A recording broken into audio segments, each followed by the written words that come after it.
In this week's drive, we get tangled up with a world champion, fall down and get hit, take a walk on the wild side, and taste some Irish dirt. All this and more in this week's Drive.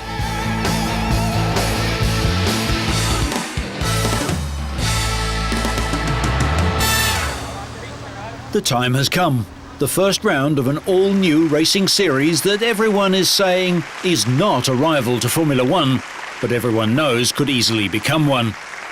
The brainchild of Sheikh Maktoum Hasha Al Maktoum, he explains what A1 Grand Prix is all about. A1 Grand Prix is a World Cup of Motorsport, Grand Prix of Nations. 25 nations vying to become hold the World Cup of Motorsport in their hands, beating 25 nations, representing 80% of the world population.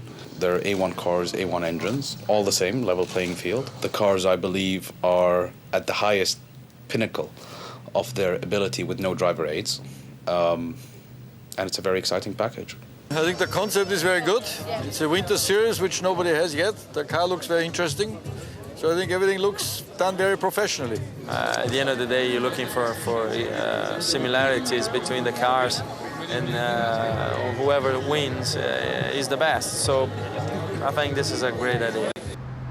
Sightseeing in London ahead of the first race. Team Great Britain will be racing on home ground. Normally, that would be an advantage, but not this time. They have taken it away from us. They're trying to make it as big a equal playing field as possible. And so it is going to be more difficult than normal.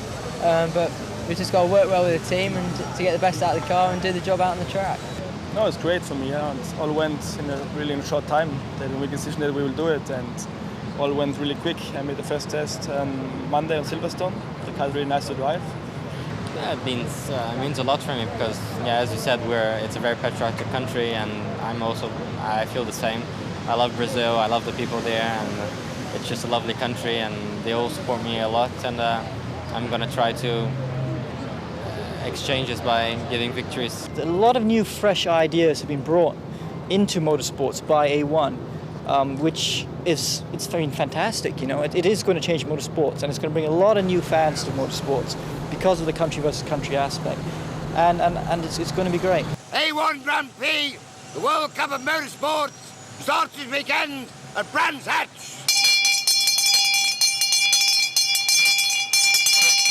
The reason I've asked you all to come here, including the drivers, is this is the first World Cup of Motorsport, and this is what everybody is here for. The season will consist of 12 events across the Northern Hemisphere winter, and at each one, teams will compete for a prize fund of $1 million. It's just incredible. I think, the organizers, they've really gone out on a limb, to get this to work. And yeah, for the drivers, for sure, it's a fantastic circuit. I think, Sheikh Maktoum and his team have chosen probably the best place in the world to start their calendar. It's a fantastic circuit. For the crowds as well, I believe it's sold out. So I'm looking forward. Hopefully it won't be typically English and wet, but you can't stop that. Let's see how competitive we are, but I think we should be in the top 5 at least, and I think that's a good start. But we don't know. I mean, it's a different circuit. I've never been here, so it's a difficult circuit to learn. But we do our best to see how far we come. Team USA topped the first practice session, but the second wet session saw Brazil on top. With qualifying times calculated as an aggregate of drivers' 2 best laps, Brazilian Nelson Piquet Jr., son of 3 times Formula One champion Nelson Sr., claimed pole position. Piquet's 3 times world champ father, who took pole position for the last British Grand Prix to be held at this same track way back in 1986, was present as the 20-year-old sealed the top slot ahead of New Zealand's Matt Halliday. New Zealand and Australia were proving that their intense sporting rivalry can translate to even the newest of sports, with the 2 countries trading times throughout the session. Australian Will Power took the early advantage before Halliday took New Zealand into 2nd place overall after the 2nd segment. But the Antipodeans were split in the final segment by Frenchman Alexandre Premat, who won his country's drive over compatriot Nicolas Lapierre.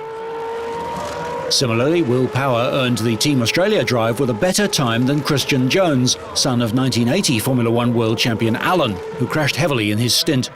There were high hopes for local British driver Robbie Kerr, who set the fastest time in the second segment, but his overall result was 5th on the grid. Under the A1 Grand Prix rules, qualifying position decides the starting order for Sunday's opening sprint race, with that event's result in turn deciding the grid for the feature event. Switzerland was 6th, Mexico 7th, Pakistan 8th, Malaysia 9th and Japan 10th, the top 10 covered by 1.9 seconds. The Russian car was slowest, over 10 seconds off the pace. British racing car manufacturer Lauda has designed, built and engineered the 25 identical cars. The heart of the series is a 3.4-litre V8, 550 brake horsepower engine, especially designed by Zetec, which is already proving to be both sturdy and reliable. Race day at the historic track dawned dry for the rolling start for the sprint race. The 18-lap race would decide the grid positions for the feature race, the main event of the day. Brazilian Piquet Jr. started from pole after winning 2 of Saturday's 4 qualifying sessions. He won the first ever A1 Grand Prix event to pick up the first 10 championship points of the season. France's Premat claimed second place ahead of New Zealand's Halliday in third, Australia's Power in fourth and Britain's Kerr in fifth. Halliday stalled on the grid for the feature race though, and the New Zealander was forced to start from the pit lane. That meant that the Frenchman Premat moved up a place into second, but he also stalled at the start and needed a push start as Piquet led away. Khalil Bashir of Team Lebanon ended his race in spectacular style on lap 17 of the 38-lap event. He edged into the side of Enrico Toccacello as the Team Italy driver tried to pass coming out of Paddock Hill Bend. The Lebanese driver somersaulted into the gravel trap where he was joined by an enraged Enrico. Bashir was unharmed in the crash and he began the long walk back to the pits to explain. The crash brought out the safety car and drivers headed to the pits for their mandatory stop. Piquet Jr. had a 10-second lead, but a disastrous pit stop dropped him to third. Kerr edged ahead of Power coming out of the pits to take the lead, but his time at the front of the race was short-lived. Technical failure forced him to leave the track, and Kerr suffered a disappointing end to his day's racing. The action resumed when the safety car left the track, and Piquet Jr. reclaimed the lead with 10 laps to go, outpacing Power. The Brazilian stretched his lead to 2.4 seconds and picked up another 10 championship points. He also claimed a bonus point for recording the fastest lap of the race. Power held on to second place, with Mexico's Salvador Duran third. I don't know what happened with Robbie. He had to stop for whatever reason, and my team told him to push very hard until the end, and I managed to overtake him, and it was something that I had never expected was going to happen. When I saw Will in front of me, I said, well, it's going to be a second place, but I managed to do it. I don't know how. With his no doubt immensely proud father looking on from below, Piquet Jr. took his position at the top of the podium. The young Brazilian also tops the championship standings with an early 5-point lead over Australian Power.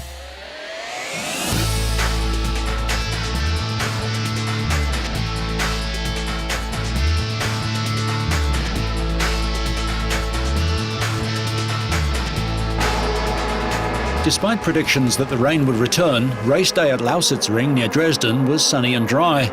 Jamie Green, starting from his first pole position, got steamrolled by the Opels at the beginning and his Mercedes dropped to fourth. Heinz-Harald Frentzen and Manuel Reiter hurled their Opels to first and second respectively, and Ekstrom had a good start up to third in his Audi. On the first lap, Christian Abt spun his year-old Audi but kept going after contact with Ronaldo Capello. Gary Paffett got past Green for fourth and homed in on Ekstrom before they both pitted. The former double Formula One world champion Mika Häkkinen and Abt came to grief, although it was debatable as to who was the culprit, and they collided twice before Abt spun off and then started the long walk back to the pits. Paffett was still all over the back of Ekstrom's Audi, a scenario that would remain for the rest of the race as they fought tooth and nail every single lap. Then came Frentzen, who was being chased by the Mercedes of Jean Alesi. Pole sitter Green retired to the pits with a problem, and for the final stint of the race, all eyes were on the title rivals. Alesi, apparently fed up of the Opel in front, shunted Frentzen, earning a drive-through penalty for his efforts. Every lap, Paffett had a look down the inside of the first corner, but Ekstrom held him off. It was great driving by both of them. Paffett tried everything in his clearly faster Mercedes, but Ekstrom did an equally fine job of keeping him at bay. Behind them, Tom Christensen was third and Laurent Aiello was closing in, with Reuter not too far adrift. Ekstrom and Paffett stayed glued together all the way to the line, fighting all the way, but Ekstrom made it stick and took the checkered flag 0.4 of a second ahead. Yeah, I mean, the race was very tough, and already from the beginning I had some small problems with my steering, and it was quite heavy, but I pushed as much as I could, and when I saw Gary in the mirror, I realized this will be one of the longest and hardest races of the year, and that happened as expected, and Gary was very, very close to me, and luckily I could stay in front, and the car was keeping the consistency the whole race, and very, very happy for this victory. The last two races promised to be just as good. The DTM paddock now travels to Istanbul for the penultimate round. We go straight to Istanbul's brand new racetrack now for the World Touring Car Championship. And with 6 rounds remaining, every single point is crucial. Alfa Romeo occupied the first 4 places on the grid for round 15. Gabriele Tarquini starting from pole ahead of teammates James Thompson, Augusto Farfus and Fabrizio Giovanardi. Reigning champion Andy Priaulx went into the race trailing standings leader Dirk Muller by a single point. The Briton made a good start from 7th, squeezing between Stefano Telli of Monaco and Germany's Peter Terting and into 5th place. Giovanardi started as the top Alfa driver in the standings, and he took the lead from Tarquini on the 3rd lap. With the finish line looming, it looked like Alfa would claim the top 4 places. However, Tarquini's right front tyre blew on the 10th and final lap of the race. And the same fate befell Brazilian Farfus just seconds later. Priaulx profited from Alfa's misfortune, claiming 3rd place to take a 5-point lead at the top of the championship standings over Germany's Muller, who failed to pick up any points in that race. Giovanardi crossed the finishing line to consolidate his 3rd place in the standings, while Briton Thompson took 2nd place, 2.8 seconds off the pace. With 4 first-place finishes, Giovanardi has more wins than any other driver in this year's series. Having limped across the finishing line in 8th and 7th place respectively, Farfus and Tarquini sat on the front row of the grid for round 16. Both cars were patched up with tape after their blown tyres had caused damage to the right front wheel arches. Tarquini edged his way past pole sitter Farfus before the end of lap 1, accelerating up the inside and forcing his teammate wide at a corner. Giovanardi started from 8th place, but soon he was hunting down Alex Zanardi's BMW. Giovanardi's outbraking manoeuvre would have seen him leave the track had he not clipped Garcia, who was sent spinning onto the grass and out of the race. Zanardi kept 3rd place, taking advantage of Giovanardi's loss of momentum. Dirk Muller battled through the field after starting round 16 from 9th on the grid. He eased past Andy Priaulx before forcing Giovanardi to the outside and moving into 5th place. Farfus reclaimed the lead towards the end of the final lap, passing Tarquini on the same section of the Istanbul Park circuit where his Alfa Romeo teammate had overtaken him on lap 1. But team orders must have been hastily barked down the pit-to-car radio as Tarquini held the higher position in the standings and Farfus surrendered the lead to the Italian on the final straight. Tarquini crossed the line for his 2nd win of the season and Farfus settled for 2nd. Legless Alex Zanardi, who had won at Oschersleben in Germany, claimed 3rd place. Valencia in Spain hosts the next 2 rounds.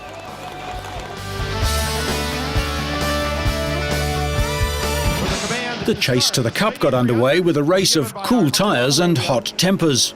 Kurt Busch started 12th of the 43-car field. He was running beside Scott Riggs when Riggs slid up into Busch and sent him into the outside wall. Busch got out of his car, strode straight to Riggs's pit, climbed up on the pit box and spoke to Riggs's crew chief. Then he got back into his car and finished 35th and last. The next multi-car accident happened on lap 146 when Jimmy Spencer and Rusty Wallace got together. Spencer got sent hard into the wall and was knocked out of the race. Damage on the right front. They may have to come in. On lap 165, rookie Kyle Busch bumped Casey Kane, last year's top rookie, sending him hard into the wall. On the bottom, looks like Kyle Busch is going to slide up into him. And that's exactly what happened. Kane restarted his battered car and drove it slowly along the bottom of the track until Busch came by again. Kane then shot up the track, hitting Busch and stopping him dead. NASCAR officials parked Kane for the rest of the day after the incident. Under the yellow flag, Michael Waltrip hit Robbie Gordon, sending Gordon into the wall and spinning out Sterling Marlin. Gordon's car was totaled. Gordon got out of his car, waited for Waltrip to come around again and threw his helmet at him, hitting the car just below the driver's window. Later, he had less than kind words for Waltrip during a television interview. Waltrip. You know, Michael, everybody thinks Michael's this good guy. He's not the good guy like he actually is. The caution was out, and he wrecked me. With the race winding down, Ryan Newman decided to move up. Tony Stewart, in the lead for the 6th time, was in front of the field with 2 laps left, having led for 173 laps. Newman came up to Stewart's fender and passed him with the white flag in sight. Newman held on through the last 2 laps to win by 2 car lengths, his first victory in his last 35 races. Stewart leads the chase for the Cup from Biffle, and Newman lies third. And I think he's going to get more of a shower.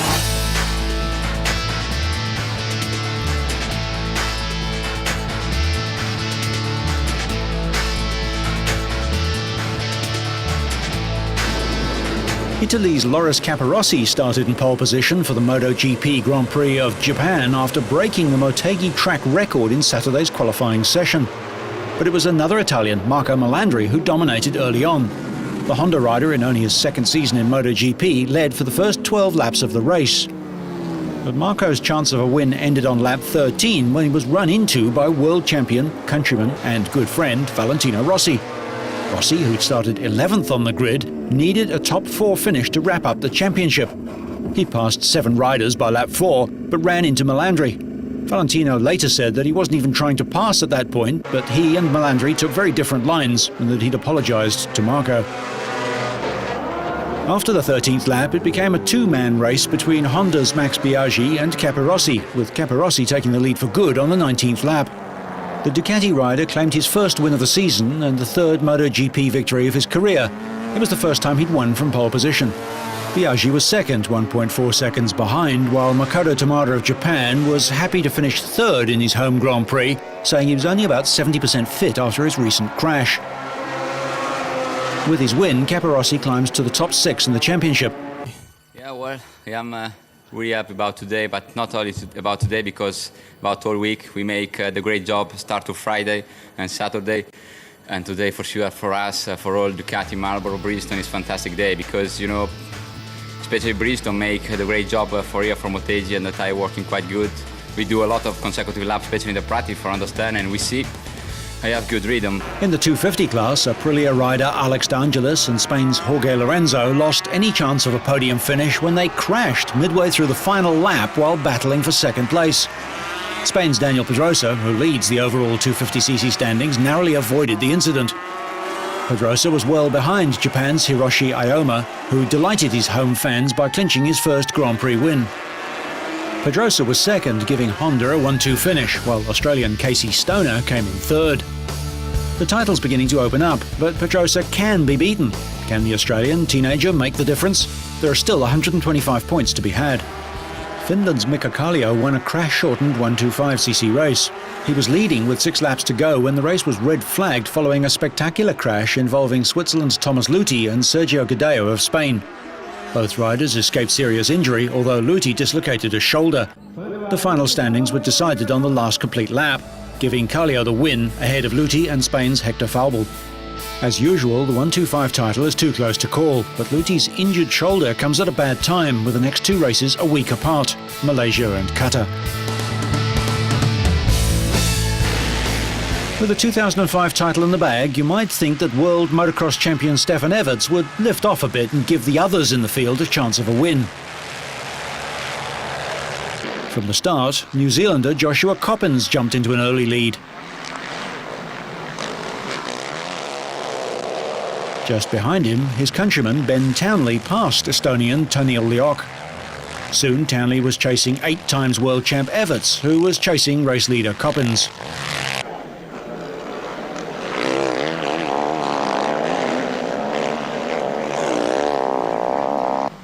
Everts seized the lead in the latter part of the race as the fast early pace seemed to take its toll on Joshua Coppens.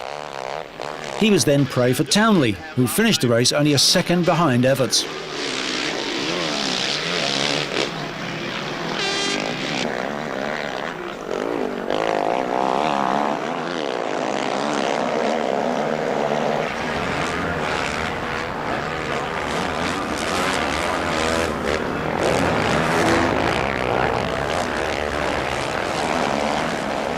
Coppens held on to third place, 16 seconds behind, but only 7 ahead of Lioch. In the second race, Townley maintained his early momentum and forged into an early lead, quickly pulling out and disappearing, opening an advantage over the chasing pack of 18 seconds. Fellow Kiwi Coppens wasn't so lucky. After struggling in race 1, he pushed through to 5th before he crashed on the whoops on lap 4. He rejoined in 14th place and did well to get back up to 4th place. Lioch on the green Kawasaki was also trying to match his 4th place in race 1 and was soon charging through the field from a poor start, but he would end up 8th. In fact, Lioch briefly headed Coppens but couldn't keep the Kiwi behind him on the unforgiving track. Up front, the experience of the world champion soon prevailed, and Everts slowly reeled in Townley, eventually overtaking him and soaring into a massive 21-second lead to confirm his status as undoubtedly the best motocross rider of the modern era. Frenchman Michael Pichon's awful year was crowned when his bike caught fire. But Ireland was a fitting finale to a great season by Ben Townley, 3rd in the championship. The KTM rider leaves the Grand Prix scene for the American AMA 125 Nationals.